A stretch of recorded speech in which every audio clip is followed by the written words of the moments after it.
tere, mina olen Haldi ja tahan rääkida loo teadmata kadunud 50 aastat oma isast.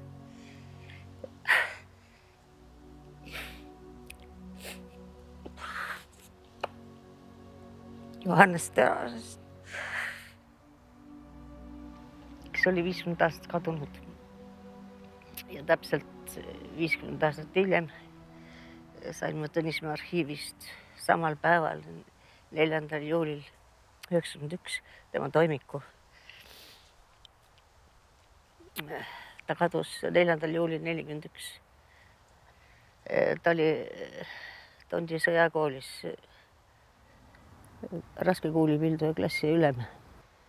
Nad olid kasvatatud Eesti riigi kaitsmise vaimus ja kuidas nad ei saanud ühtegi paukuda. Isegi soomusrongist, milleks nad õppisid siis. Ja kui 39. aastal tõkkepuu Narva taga üles tõsteti, siis nad elasid väga üle.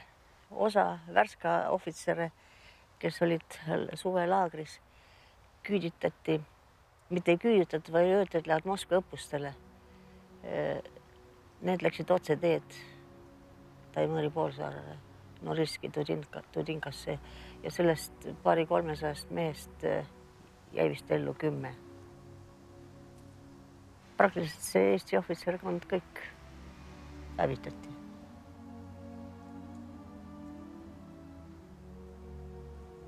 Ja nüüd, kui ma nüüd 50 aastat hiljem sain selle toimiku, oli teda arreteeritud ja saadetud kohe Uural usullaagi otsese tapiga. Isa pidas 2 aastat vastu ja ilmselt ta ikka raius seal kogu aeg, et me võidame nagunii. Ja ta tüütas vist selle Molotovi linnakesse, mis praktiliselt oli ju vanglalinn. Tüütas need ülemad ära ja algul surmatõendide pealt ma vaatasin, et oli kopsupõletik ja siis oli see maha tõmmatud rist peal ja ilmselt lasid ta maha.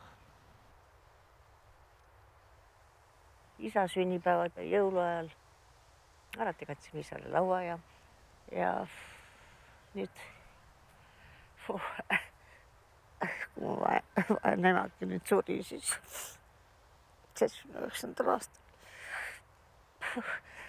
Siis ta ütles mu õed, et mängige seda Ibseni Peer Künti, seda ootuslaulu ja ta oli hoidnud alles oma seda pulmaloori.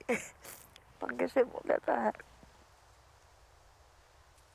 Ja nüüd, kui ma vaatan oma poegi, kellel on sama vanad lapsed, kui meie olime, kui isa ära viidi. Hakkan üks 3 poega.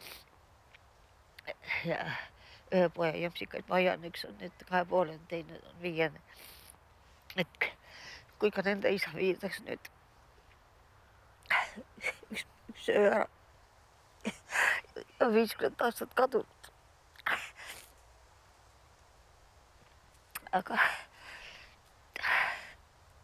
ega mina ei ole ainus, need 1000 ohvitseride perekondi, kes on ohvitseride auraamatus lõpuks olnud. Ja mina olen ainult üks nendest.